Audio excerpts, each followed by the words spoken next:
समय की बात है, हरिपुर नाम का एक बहुत ही सुंदर सा गांव हुआ करता था। उस गांव में दो भाई रहा करते थे, रतन लाल और सुशील। रतन लाल जो कि बहुत ही धनवान व्यक्ति था, उसके पास धन दौलत की कोई कमी नहीं थी, और उधर उसी का छोटा भाई सुशील बहुत ही गरीब व्यक्ति था। सुशील दिन भर अपने छोटे से खेत में मजदूरी करके अपना किसी तरह घर का गुजारा किया करता था। दोनों के माता पिता का एक हादसे में देहांत हो गया था।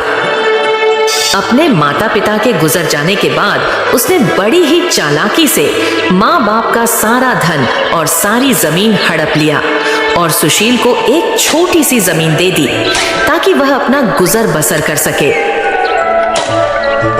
लेकिन भी रतन लाल इतना धन पाकर भी खुश नहीं था और अब उसकी नजर अपने छोटे भाई सुशील के जमीन पर थी।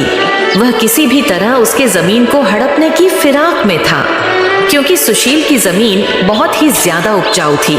उसमें अच्छी खासी फसल बिना खाद या बिना कुछ ज्यादा मेहनत के ही हो जाती थी। सुशील उसी जमीन के बदौलत ही अपने बेटे रमेश को शहर में पढ़ा रहा था।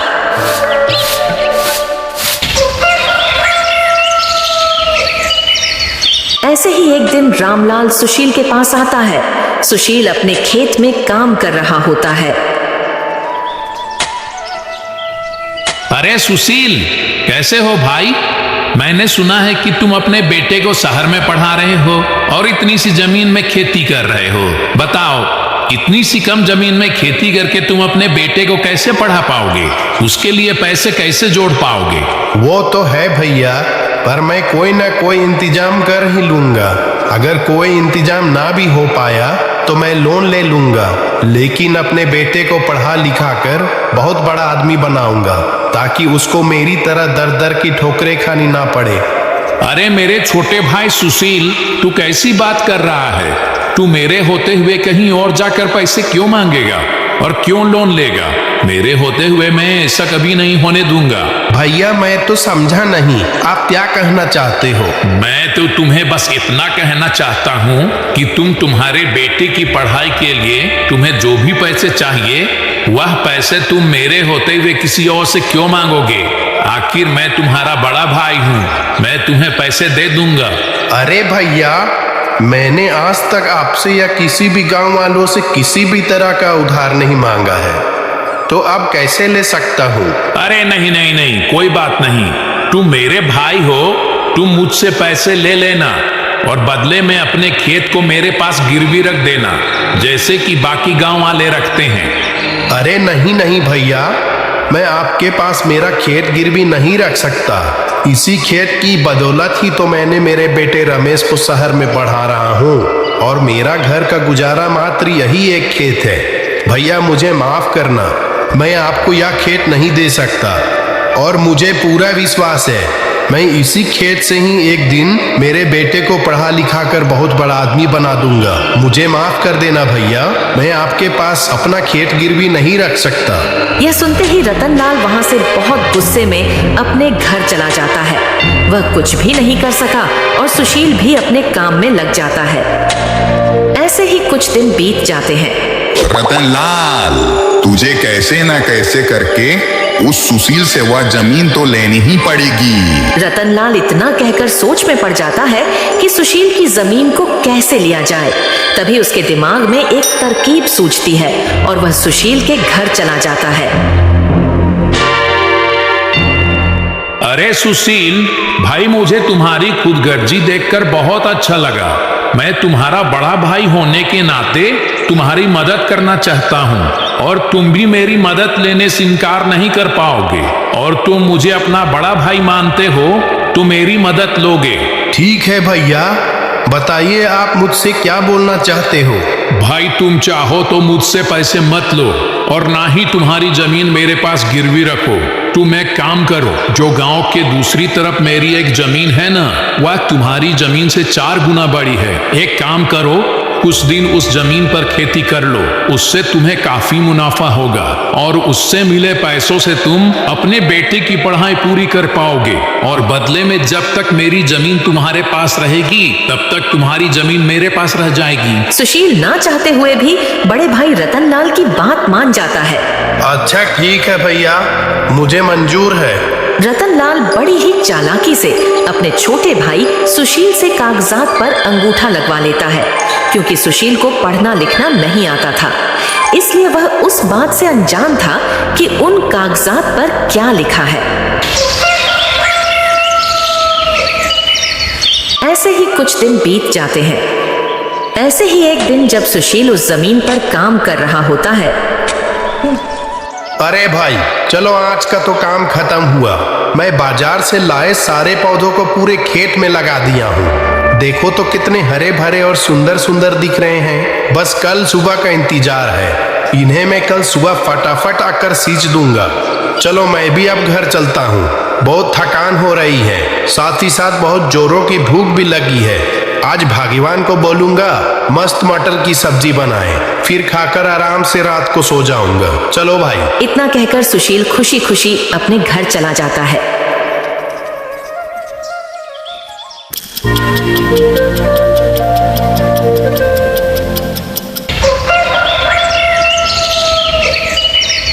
और अगले दिन फिर सुबह सुबह सुशील अपने खेत में वापस आकर देखता है तो वह देखकर हैरान हो जाता है। उसके सारे पौधे मर चुके थे। उसे पता चलता है कि उसके भैया ने उसे ठग लिया है। यह तो एक बंजर जमीन है। हे भगवान, ये क्या हो गया? मेरा तो बहुत नुकसान हो गया। हे भगवान, मेरा तो पूरा खेत बर्बाद हो गया। हाय रे, अब मैं इस महीने का अपने घर का गुजारा कैसे करूंगा? भैया ने मुझसे झूठ बोला। यह तो एक बंजर जमीन है। चलो चलो, अभी भैया के पास जाता हूँ और बोलूंगा मेरा खेत मुझे वापस लौटा दीजिए। सुशील अंदर ही अंदर बहुत दुखी हो जाता है और दुखी मन को लेकर वह अपने भैया रतनलाल के घर चला जाता है।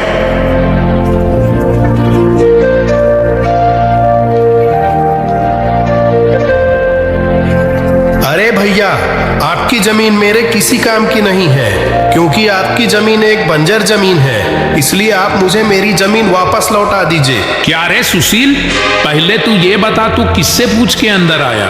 और तुम यह मत भूलो, तुमने इन पेपर पर अंगूठा लगाया था और इन पेपर पर साफ साफ लिखा था कि तुम्हारी जमीन अब मेरी है, और वो भी तुम्हारी सहमति से। हमने अपनी जमीन अदली बदली कर ली है। अब तुम्हारा इस जमीन पर कोई अधिकार नहीं है। तुम यहाँ से चले जाओ और जाकर अपनी उस बंजर जमीन पर खेती करो, और चल निकल यहाँ से।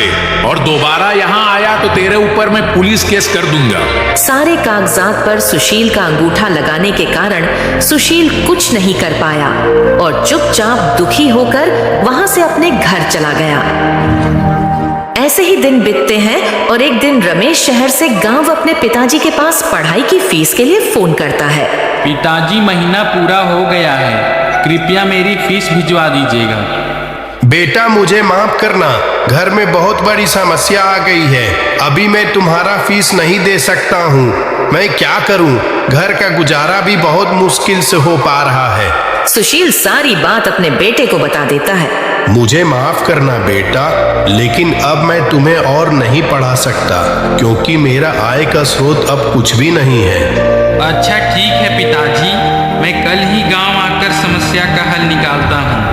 आप बिल्कुल भी चिंता मत कीजिए, कल सुबह मैं आता हूँ। पढ़ाई की फीस समय पर न मिलने के कारण रमेश को अपनी पढ़ाई बीच में ही छोड़नी पड़ती है।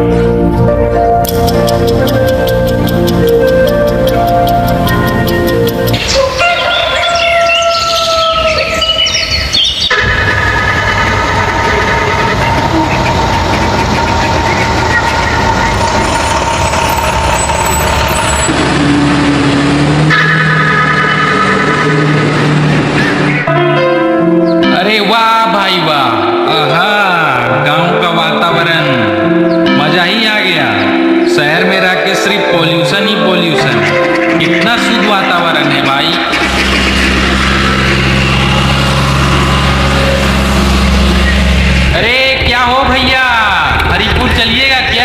मैं भी वहीं जा रहा हूँ भाई, सामान रख दो पीछे।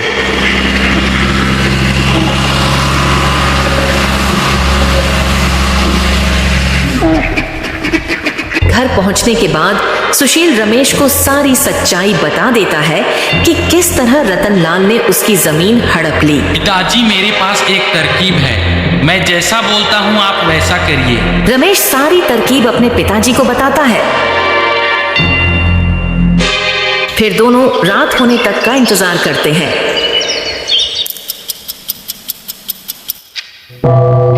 रात के 11 बज चुके थे। सारे गांव वाले सो रहे होते हैं कि तभी दोनों बाप बेटे एक एक घड़े लेकर अपने घर से बाहर निकलते हैं और अपने खेत की ओर चल देते हैं। खेत जाकर दोनों बाप बेटे दोनों घड़ों को जगह जगह जमीन खोदकर दफना देते हैं।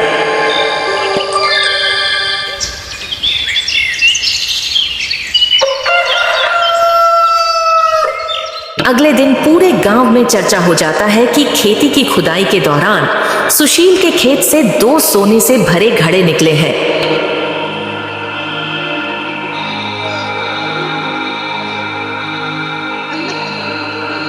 गांव के हर कोने में सिर्फ सुशील की ही चर्चा हो रही होती है। अरे भाइयों, तुम लोगों ने सुना कि आज सुशील के खेत से 2 सोने से भरा घड़ा निकला है। अरे हाँ भाई, मैं तो देखने भी गया था, सच में 2 घड़ी निकले हैं, वह भी सोने के सिक्कों से भरे हुए। अरे लेकिन भाइयों, वह तो एक बंजर जमीन थी ना, वहां तो कुछ भी नहीं उगता था, तो खजाना कैसे निकल गया भाई? अरे नदीम भाई, खजाना ऐसे ही जगह में ही तो निकलते हैं। अब सुशील उन्हें बेचकर बहुत अमीर हो जाएगा। उस सुशील की तो किस्मत ही चमक गई। ये सुनकर रतनलाल बहुत ही ज्यादा बौखला जाता है। आखिर कैसे ऐसे हो सकता है? उस बेकार सी बंजर जमीन पर सोने से भरा घड़ा कैसे निकल सकता है, वो भी 2-2? मतलब रतनलाल, उस जमीन पर और भी खजाने हो सकते हैं। इससे पहले कि वह सुशील सारे घड़े खोदकर जमीन से निकाल ले, मुझे उससे अपनी जमीन वापस लेनी पड़ेगी। रतनलाल तुरंत बौखलाते हुए सुशील के घर चला जाता है। अरे सुशील भाई, मुझे मेरी जमीन वापस चाहिए। तुम मुझे मेरी जमीन वापस कर दो और तुम तुम्हारी जमीन वापस ले लो। पर भैया, हमने तो वह जमीन आपस में अदली बदली कर ली थी ना, और अब आपकी जमीन मेरी है और मेरी जमीन आपकी, और आप ही ने तो मुझसे कागजात पर अंगूठा लगवाया था, और अब भला आप मुझसे वह जमीन क्यों मांग रहे हो? अरे मेरे प्यारे छोटे भाई, मैं तो उस दिन तुमसे मजाक कर रहा था ताकि तुम उस जमीन पर मेहनत करो और फसल उगाकर अपने बेटे को आगे तक पढ़ा सको। और यह देखो, यह रहे उस जमीन के पेपर। अब मुझे तुम मेरी जमीन वापस कर दो। रमेश रतनलाल की सारी बातें सुनकर बोलता है, आपको आपकी जमीन वापस मिल जाएगी, लेकिन मेरी एक शर्त है, वो आपको माननी पड़ेगी। क्या शर्त है? क्या शर्त है? अरे रमेश बेटा, मुझे तुम्हारी सारी शर्तें मंजूर है, तुम बस मेरी जमीन मुझे वापस कर दो। आपको हमारी जमीन वापस करनी होगी, और साथ ही साथ जमीन लेने के लिए आपको हमें 10 लाख रुपए भी देने होंगे, तभी हम आपको वह जमीन वापस करेंगे, और यह सब काम कागजात पर लिखित होगा। यह सुनकर रतनलाल मन ही मन सोचता है, अरे इन दोनों बाप बेटे बेवकूफों को क्या पता उन सोने की सिक्कों की कीमत। बेचारे 10 लाख के पीछे पड़े हैं बेवकूफ कहीं के। मैं उन सिक्कों को बेचकर एक दिन में करोड़पति बन जाऊंगा। हाँ बेटा, हाँ, मुझे सारी शर्तें तुम्हारी मंजूर है। मैं कल ही तुम्हें पैसे दे दूंगा और तुम्हारे कागजात पर साइन भी कर दूंगा।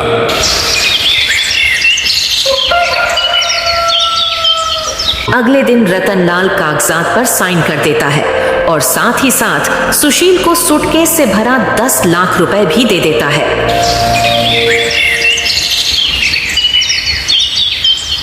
सारा काम हो जाने के बाद रतनलाल तुरंत ही अपने नौकर गोवर्धन को अपने खेत में लेकर जाता है। सुनो गोवर्धन, पूरा खेत खोद डालो और मुझे तुरंत ही सोने से भरा घड़ा निकाल कर दो। जी हुजूर। गोवर्धन खेत की खुदाई करना शुरू कर देता है और धीरे धीरे करके वह पूरा खेत खोद डालता है, लेकिन उसे कुछ नहीं मिलता है। यह देखकर रतनलाल बहुत चिंतित होने लगता है। गोवर्धन, देखो कुछ मिला क्या? नहीं हुजूर, मैंने तो पूरा खेत खोद दिया है, लेकिन मुझे अभी तक तो कुछ भी नहीं मिला है। क्या हे भगवान, ये क्या हो गया? मुझे तो कुछ भी नहीं मिला। मतलब उन दोनों बाप बेटों ने मुझे बड़ी ही चालाकी से ठग लिया। साथ ही साथ जमीन के साथ मेरे से 10 लाख रुपए भी ले लिए। अरे मैं तो बर्बाद हो गया, अरे मैं तो बर्बाद हो गया। बेचारा रतनलाल अपने आप को कोसने लगता है। तो दोस्तों, आप लोगों ने देखा कि जो दूसरों के साथ बुरा करता है उसके साथ आखिर में बुरा ही होता है। और हाँ, रमेश ने दोनों घड़ों में नकली सोने का सिक्का डाला हुआ था जो वह शहर से लाया था। वीडियो को लाइक और आप सभी के चैनल पंछी कहानी को सब्सक्राइब करना न भूलें। धन्यवाद।